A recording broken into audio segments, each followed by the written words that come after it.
no se necesita únicamente ser profe para entender la educación, ¿cierto? Porque la educación es una cosa humana.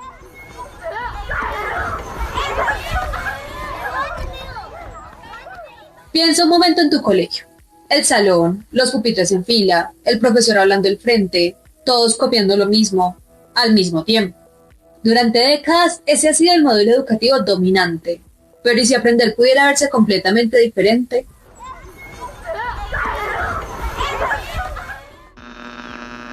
En un modelo tradicional, los estudiantes están en el salón y un poco si tienes mucha suerte nadie se fija en ti. Hace bastantes años en el mundo han empezado a aparecer otras formas de aprender. Algunas ponen al estudiante en el centro, otras eliminan las clases tradicionales, incluso hay algunas que cuestionan la misma idea de escuela.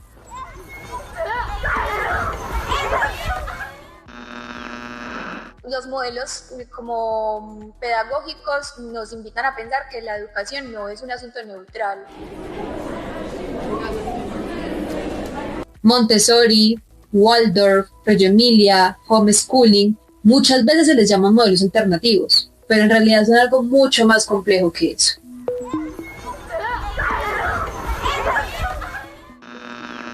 Pero en la educación no estamos buscando tener el poder.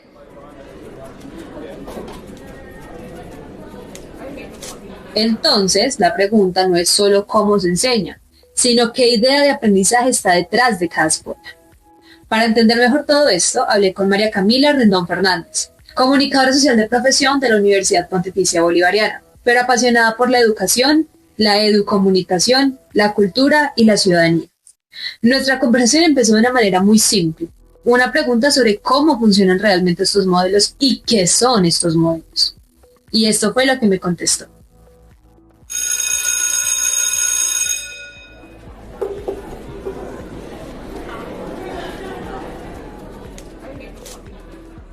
La pedagogía es como este arte y esta ciencia también de enseñar y los modelos pedagógicos parten o su propósito es definir cuáles son los principios filosóficos que rigen esta manera en la que estamos enseñando.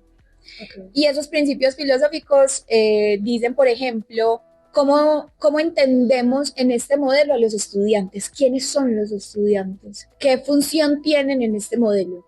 Si pudiéramos dibujar la educación en un papel, ¿qué función tendrían en el esquema? ¿Cierto? Lo mismo los profesores. Entonces un modelo pedagógico se pregunta por cuáles son las funciones de todos los agentes del sistema, en este caso del sistema de enseñanza-aprendizaje, y se pregunta también para qué la educación, se pregunta por los fines, cuál es el fin de la educación, y también digamos que se plantea un poco como la disposición de los espacios y la repartición del poder. En ese sentido, los modelos pedagógicos nos invitan a pensar que la educación no es un asunto neutral. No es neutral educar porque implica decir que estoy eligiendo que el estudiante esté en un lugar y no en otro. Estoy, por ejemplo, diciendo que el estudiante puede ser una tabula rasa, una tabla vacía, o puedo creer que el estudiante viene con muchas experiencias y tiene muchas cosas para decir distintas a las que va a aprender en este salón de clase. En eso se diferencian los modelos educativos. Y cada modelo pedagógico, dependiendo de lo que crea, pues como de manera muy general podríamos pensar en 3 modelos, incluso 4. Pero el más común, en el que quizá aprendimos muchas personas, es el modelo que se ha denominado tradicional. Es un modelo tradicional en donde, en términos de comunicación, por ejemplo, podríamos pensar que hay un profesor o profesora que es emisor, hay un mensaje que es lo que se quiere enseñar y hay un receptor que es el estudiante. Y lo único que pasa es que el emisor lleva el mensaje al receptor y ya. Y no nos interesa qué pasa. No nos interesa si el receptor recibió el mensaje o no lo recibió. El emisor cumplió con haberlo enviado, lo envió de la manera en la que mejor quiso. No hubo mucha pregunta por ¿será que el receptor sí entiende esto que yo le estoy diciendo? ¿O será que el mensaje sí está siendo claro? Pero además el emisor en este caso considera que el receptor no sabe nada, que el receptor es como un vaso que hay que llenar de agua y el agua el conocimiento. Entonces el profesor es quien con una jarra llena un vaso vacío de agua.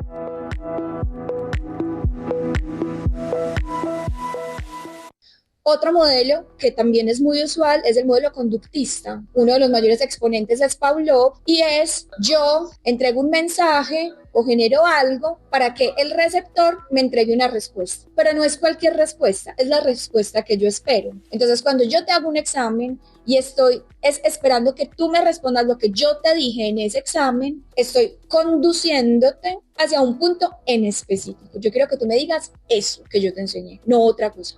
Y el conductismo tiene mucho que ver con estímulo-respuesta, ¿cierto? Cuando yo emito un mensaje, no solamente emito un mensaje, ese mensaje es un estímulo y espero que se me responda de una manera. Por ejemplo, cuando hay condicionantes, cuando hay premios o hay castigos, tiene que ver mucho con el conductismo, porque hay estímulo-respuesta. Y pues en esos modelos, digamos que los estudiantes tienen todo el tiempo hay como una presencia de un estímulo tanto como premio como castigo, ¿cierto? Entonces existe el premio por si haces algo mal, bien, y existe el castigo por si haces algo mal. Me explicabas que está el tradicional y el conductista. Ajá. Esos dos no van juntos porque es como...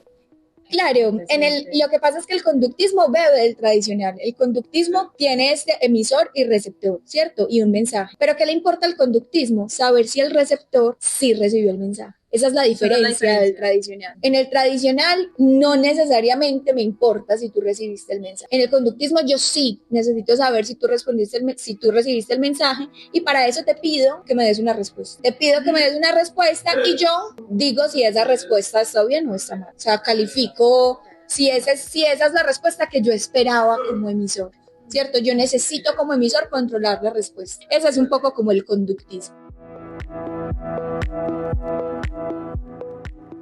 Y luego está otro que se ha nombrado como constructivista, que la manera en la que entiende al profesor o al agente educativo que está como presente en el aula o en cualquier otro espacio de aprendizaje, y a los estudiantes es de una manera muy distinta, porque no es un asunto necesariamente lineal. Aquí lo que sucede es que, como su nombre lo dice, el conocimiento se construye. Y como el conocimiento se construye, la única persona que tiene la palabra no es el maestro o maestra. ¿Por qué? Porque no puede construirlo solo. Entonces aquí, en el constructivismo, se parte de la idea de que los estudiantes son no solo receptores, sino también emisores, que tienen cosas para decir, que tienen experiencias previas, que les han pasado cosas, y esas cosas las traen al aula y alimentan el conocimiento, alimentan lo que estamos trabajando en el aula con todo eso que les ha pasado. Entonces, estamos todas las personas en función de construir el conocimiento. Ahí, pues digamos que el constructivismo es complejo porque para muchas personas la educación es un asunto de autoridad, entonces el lugar de la autoridad está muy claro en el modelo tradicional, en el modelo conductista, pero en el modelo constructivista, en donde todas las personas tienen la palabra, parece que se perdiera el poder. Pero en la educación no estamos buscando tener el poder, estamos buscando construir conocimiento, ¿cierto? En ese sentido, el modelo constructivista lo tiene muy claro. Además del constructivista, he leído un poco sobre el cognitivista, el modelo cognitivista, que digamos bebe del constructivista, pero que se interesa especialmente por entender las maneras en las que estamos aprendiendo lo que estamos aprendiendo. Entonces, digamos que también parte de que todas las personas que estamos en el ambiente de aprendizaje somos emisores válidos, que somos interlocutores válidos, pero también se interesa por entender las razones por las cuales estamos llegando a ese conocimiento y el proceso que estamos siguiendo. Como que se fija fuertemente en el proceso cognitivo que estamos siguiendo como individuos y como grupo para llegar a este conocimiento al que estamos llegando. Ahí llegamos a la segunda parte, que son las metodologías. ¿Qué es una metodología? Es la forma de hacer algo. Digamos que a mí me gusta mucho pensar en el poema de Mario Benedetti de táctica y estrategia. Él habla de táctica, que en este caso sería como lo más mínimo, como un poco la metodología, y estrategia, que es como lo más grande, y en este caso sería el modelo. ¿Cómo podemos pensarlo? La táctica es lo que tú haces para llegar a la estrategia. La metodología es lo que tú haces para sostener el modelo, para sostener eso que tú crees. Y metodologías hay M. Digamos que una de, pues como los nombres que están más sonados en este momento son las metodologías activas. En el modelo tradicional, el cuerpo, por ejemplo, suele estar muy quieto porque el cuerpo no está sumergido en el aprendizaje, además porque está esperando a ser llenado, ¿cierto? En el conductismo quizá puede aparecer el cuerpo porque quizá puedo yo entregar un estímulo en donde espero que la respuesta sea el cuerpo, y eso puede estar presente en el conductismo. En el constructivismo definitivamente el cuerpo está presente porque yo entiendo que los estudiantes que están ahí tienen una historia para contar, tienen cosas para decir, les han pasado cosas que tienen que ver con el tema, y esas cosas que les han pasado no solamente les han pasado en la cabeza, les han pasado en todo el cuerpo. Y el cognitivismo también, como del constructivismo, el cuerpo puede estar presente. Esas metodologías activas, digamos que vienen de muchas corrientes distintas, muchas metodologías diferentes que parten de esta idea de que las personas, los estudiantes son interlocutores válidos y que ponen el cuerpo presente en el aprendizaje. Hay, digamos, metodologías que lo que hacen es conectar no solamente el cuerpo, sino también conectar el entorno y lo que está sucediendo alrededor con el aprendizaje. Entonces ahí llegan metodologías, por ejemplo, basadas en proyectos, metodologías basadas en retos, metodologías basadas en preguntas, o aprendizaje basado en la naturaleza, en donde la naturaleza es nuestro hilo conductor para poder llegar a ese aprendizaje en concreto, a ese contenido en concreto, pero también existe aprendizaje basado en servicio, en donde lo que nos interesa es entender este contenido, este concepto en concreto puesto al servicio de, digamos que existen muchos marcos metodológicos que básicamente lo que hacen es que nos trazan un camino para saber cómo vamos a llegar a ese lugar al que queremos llegar, que es el aprendizaje. Y caminos para llegar al aprendizaje hay muchos, muchísimos, pero usualmente casi ninguna de esas metodologías existe sola. Tú casi nunca haces solo aprendizaje basado en proyectos, porque el aprendizaje basado en proyectos bebe de muchas otras metodologías, bebe de muchas otras cosas, ¿cierto? Por ejemplo, el pensamiento de diseño. El pensamiento de diseño es algo que está presente en el aprendizaje basado en proyectos, porque utilizamos herramientas del pensamiento de diseño, que es, por ejemplo, converger, diverger, hacer mapas de empatía, hacer primero un ejercicio de observación. Eso, por ejemplo, también sucede en el aprendizaje basado en la naturaleza. Y así existen muchos marcos diferentes que nos entregan como un camino para recorrer, para llegar a un aprendizaje. Así como lo dices, obviamente suenan mucho más chéveres, interactivos el constructivista, pues porque toma en cuenta al estudiante. Si es así, ¿por qué crees entonces que se da más que la mayoría de la gente pues, de la población estudia en uno tradicional? Es complejo porque el modelo constructivista nos hace, creo que mucho bien a todas las personas que estamos presentes, tanto maestros, maestras, estudiantes, familias, pero también es un modelo mucho más exigente. No exigente en lo que conocemos como exigencia en educación, que pensamos como en exigencia académica o en exigencia conceptual, sino que exige mucha presencia de todas las personas. Exige que los profes y las profes estén ahí, que no den una clase como si estuvieran armando empanadas, ¿cierto?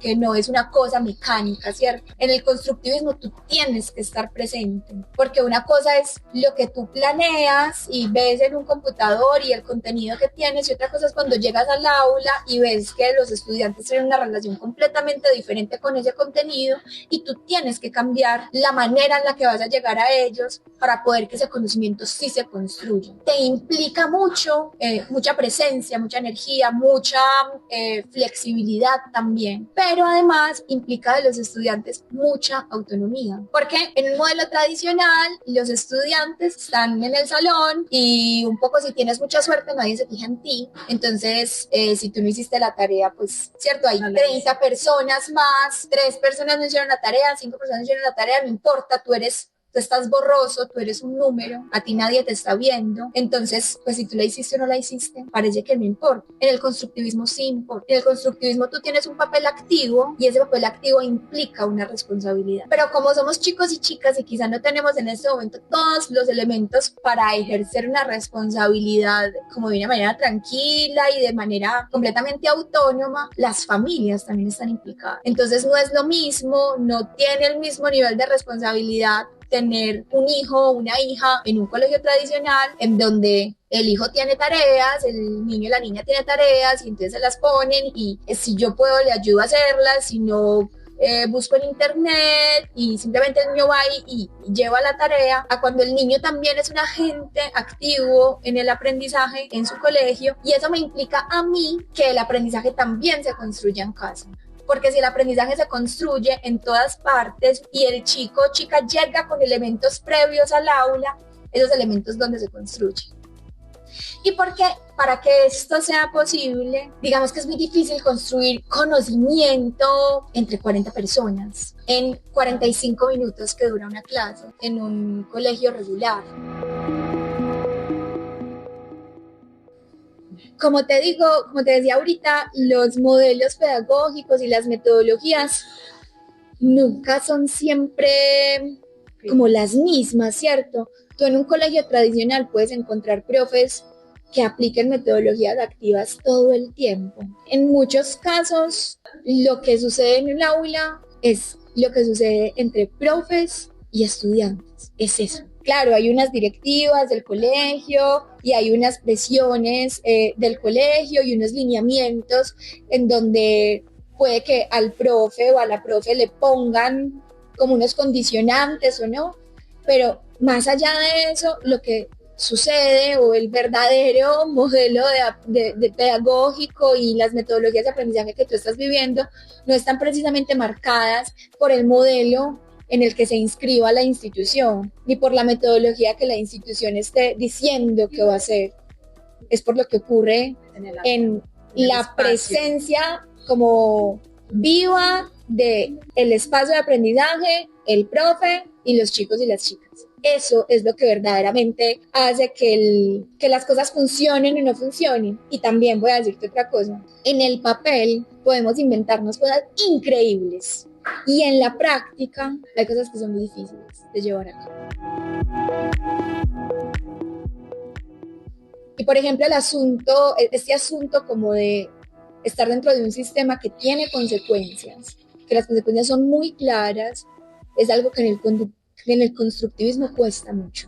Cuesta mucho saber qué hacer cuando un estudiante hace algo muy peligroso frente a otros. Cuesta mucho saber qué hacer. Cuesta mucho, por ejemplo, ser muy rigurosos con el aprendizaje. Rigurosos en el sentido técnico, ¿cierto? Pues el triángulo a ti no te parece que tiene 4 lados y a él 3. No es algo que nos parezca, es algo que es, ¿cierto? Y hay cosas que no se construyen, hay cosas que son, ¿cierto? Porque como son, nos permiten construir otras cosas. Entonces el triángulo no tiene 4 lados ni 5, aunque nos parezca, el triángulo tiene 3 lados. Y si yo me quiero mover en un ejercicio de conocimiento y si quiero seguir avanzando en mi conocimiento, necesito una rigurosidad que me permita con esos conceptos, con esas competencias, seguir avanzando en mi conocimiento. Pero si solamente nos quedamos en el asunto de la experiencia, de que además esta experiencia sea grata para las personas que estén acá, quizá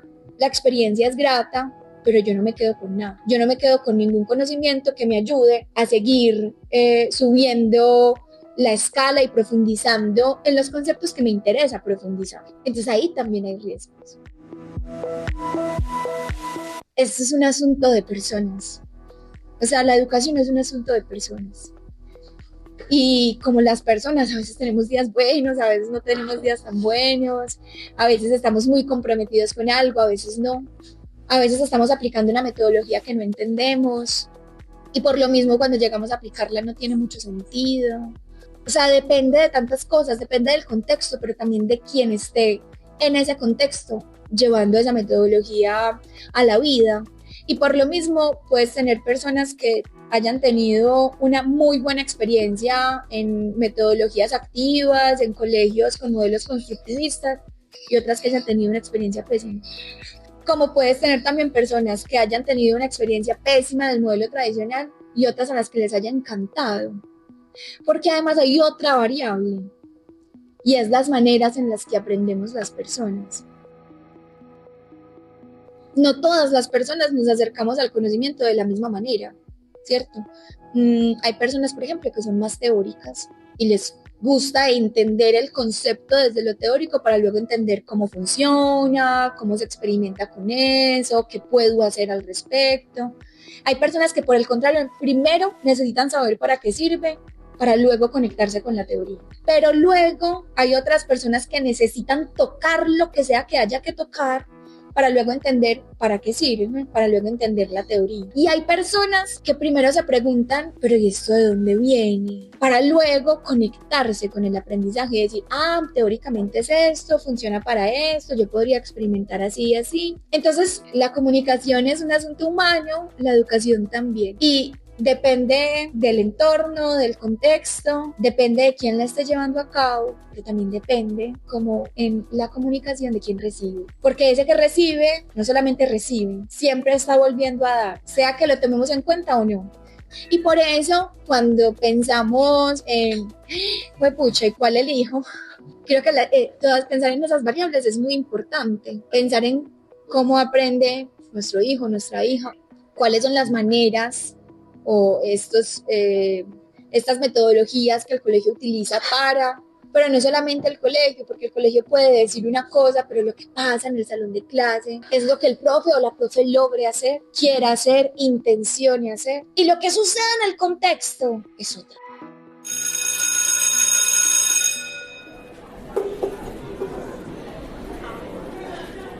Tal vez no existe una única forma de aprender, pero entender que existen distintas maneras de enseñar y distintas maneras de entender la educación cambia completamente la pregunta. Ya no se trata solo de qué aprendemos en la escuela, sino de cómo aprendemos y para qué lo hacemos. Esta fue una conversación con María Camila sobre modelos pedagógicos y las distintas metodologías que hoy están regulando la educación. Mi nombre es Valentina Gómez, gracias por escuchar.